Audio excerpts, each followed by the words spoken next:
Suicide survive করার পর না চাইলেও একটা সোশ্যাল স্টিগমা কাজ করতে থাকে। সেক্ষেত্রে নিজের জীবনকে নর্মালাইজ করা যায় কিভাবে? একজন সুইসাইড যখন করতে যায় তখন সে একেবারে তার যে মেন্টাল তখন স্টেটটা থাকে যে আমার এটা ছাড়া কোনো উপায় নেই, মানে আমার আর কোনো রাস্তা খোলা নেই অ্যাপার্ট ফ্রম দিস, কিংবা যে I am better of dead. So আমাকে বুঝতে হবে যে আমি ওই জায়গায় গেছি বলে আমি এরকম একটা স্টেপ নিয়েছি।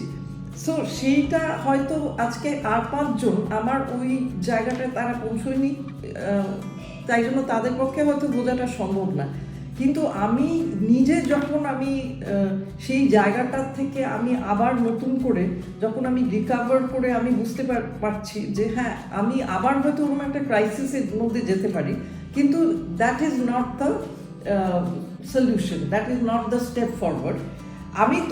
আমি পুরো পার্সপেক্টিভ আমার চেঞ্জ করে যাবে, এবং সেক্ষেত্রে কি হয় ওই স্টিগমার জায়গাটাও আমি অতটা এফেক্ট করতে দেব না, কারণ আমাকে বুঝতে হবে যে লোকেরা অনেক কিছু ভাবতে পারে।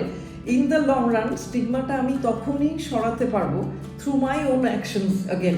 দ্বিতীয়ত হচ্ছে যারা এই এক্সপিরিয়েন্সের মধ্যে দিয়ে যায়, প্রত্যেকটা মানুষই যে নেগেটিভ এক্সপিরিয়েন্সেসগুলোর মধ্যে দিয়ে যায় সেটা সেই এক্সপিরিয়েন্সটা খুব ভ্যালুয়েবল হয়ে যায় যখন you learn something from it, যখন you truly process and assimilate a whole lot of other things, যেখানে আমি আমি অ্যাকচুয়ালি আমার অন্যদেরও যারা এই সেম সিচুয়েশনে আমি তাদের হেল্প করতে পারি।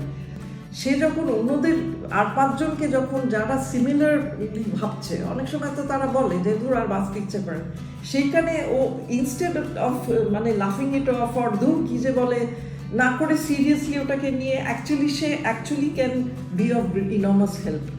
সেদিন কিন্তু সমাজের প্রতি সে প্রচুর একটা পজিটিভ রোল প্লে করছে, সেখানে তো স্টিগমা চলেই যাবে।